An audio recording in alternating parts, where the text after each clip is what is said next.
In this video I'm sketching a hare, and this was requested by one of my viewers, and hares are actually pretty great animals to sketch, so I was happy to do that. And as you can see, I'm starting with my sketch. I'm speeding things up here for a bit because I know that this light colored pencil that I'm using is not that easy to see. But at this stage, I want to keep my lines really soft, really searching, so that I don't lay in any lines that are harsh and that are not that easy to correct later on. So the hare sits in this sort of three-quarter view, and you can see a lot of the feet and actually a lot of the belly too. And bit by bit I'm sculpting, I'm carving out the lines and the different planes that I can see. So I'm erasing here and there, trying to be careful around the eyes.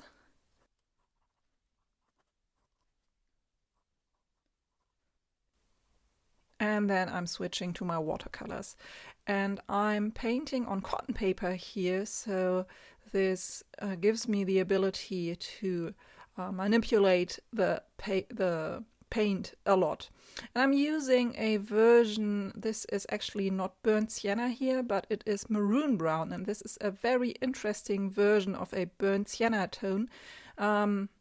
So this is a granulating paint, and I chose this because I wanted to have some automatic structure, so to speak, for the fur of the hare. And as you can see, I'm just dropping in the paint into this wet area on the back of the hare. And I'm adding a bit of raw sienna to the front, to the chest, leaving a few white spaces with my brush to show that there's fluffy fur on the chest. And at this stage, it's more about pushing some paint around and really trying to get the darkest values in the shadows around the feet and around the belly. And I'm dropping in some sepia here, mixed down slightly with raw sienna, and now I'm working on the darker patches around the face and the ears. You can see I'm trying to stay pretty loose at this stage, so I'm trying to think in these bigger shapes, and now I'm adding the dark parts around the ear. So the ears of the hare are pretty interesting, mixes of dark patches and then these white patches. And I had really fun studying them. And if you can, go take a closer look from different angles before you decide on one pose for a painting. And what I often do before I do a painting like this is make several sketches from different positions. So if you're sketching from life, this is obviously easier because you can observe an animal from different sides and it will move around, and this will sort of happen naturally. But if I do a painting from a reference, I always try to simulate this aspect of it, and so I usually do one page of loose sketches before I settle on a painting, and sometimes a color study. So you can see I've started to add some dark areas around the eyes, around the muzzle, and now I'm using my sepia tone to add these dark patches on the ears. And I'm adding a few of the darker areas on the bridge of the nose. I'm trying to be really careful with the dark parts of the eye, because it's not that easy to remove paint from the eye area in a way that will look good. I'm painting a second layer on the back of the hare, so I'm darkening the fur in a few areas a bit, and you can see that this maroon brown has created a few interesting granulating areas. So the tone of the color has changed in a few areas, and this gives this an interesting structure that I like. I'm adding the tail just as a small indication because it's white, and now with small brush strokes I'm adding more dimension to the fur in the front. And you can see by now it's already a working, pretty loose, but a working sketch, so I could add a few darks and then leave it at that. But I want to take it a little bit further. And with the cotton paper that I'm using, this is entirely possible. So you can see I just lifted out a little bit of paint, and that paper lets me do that. So this is actually Hahnemühle Expression, which is I think it's a machine-made cotton paper, so it's not mold-made, but I quite like it. And for these small sketches like this, I think it's a really great paper. It's also really affordable for cotton paper as well. I've added a few more dark areas on the back and on the legs, so I'm working in those shadow areas, and now I'm going to spend a little bit more time on the ears. I'm building up my layers there. And when I use a clean brush with just a lot of water and only a little bit of paint, I can smooth out areas and sort of paint on a smoother surface, as you can see on the right ear. And I'm taking a bit of time to work on the face, so I'm thinking about the different planes and how the light hits there and where the shadows are. So these are the things that I'm thinking about when I paint in these color patches on different areas.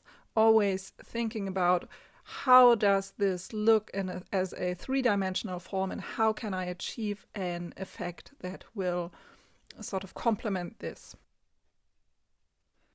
So again, I'm trying to think about where is the shadow on this form, where are dark spaces, and where can I add more color to help to add to this effect. And bit by bit I'm adding to the impression of soft fur by using my brush with these, making these tiny motions again and again. And basically this is the kind of sketch that you could do with one or two colors, and I think I'm using 3 colors here, but you could really get away with only using one color in different intensities and layered up to different amounts of value. And this is a great way for getting to know the colors on your palette a little bit better. So I'm refining the area around the eye, around the face, and as I always say, this is what I want people to look at.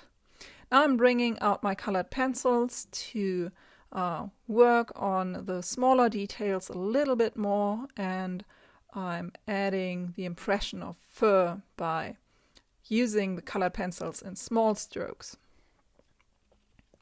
So you can see basically the sketch is finished. Here you can see I'm sort of lifting up a bit of paint that got where I didn't want it. And I'm just adding these smaller shadows and some lines that define the body of the animal a bit better.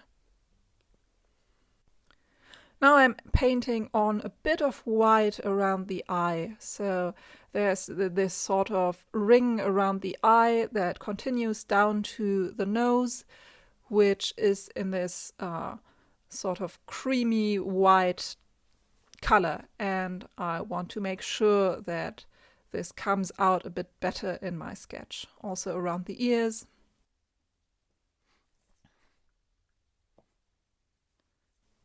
So I'm using gouache white, which I mix with just a tiny amount of raw sienna.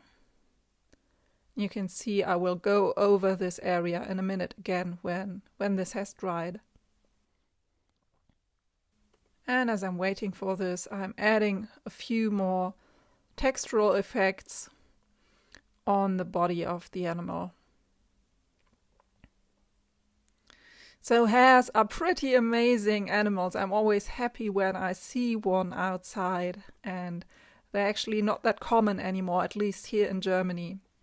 So it's a great sight.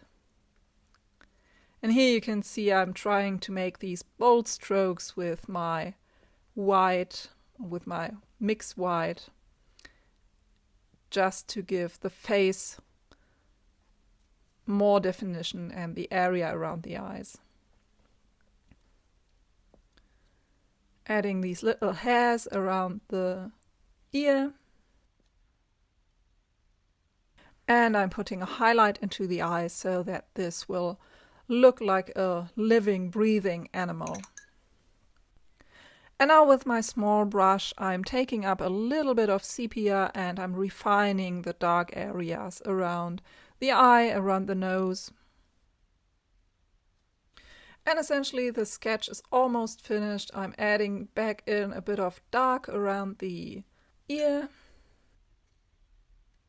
And I'm restating a few of the highlights. So sometimes gouache paint will sink in into the layers beneath it a little bit. And so this is why I'm restating this here. But that's essentially it. I hope you found this video useful and enjoyable. If you did, then please give me a like or consider subscribing to my channel. If you have any questions or want to see something specific in the future, then absolutely let me know in the comments below. Thank you for watching. I'll see you in the next video, and until then, happy sketching.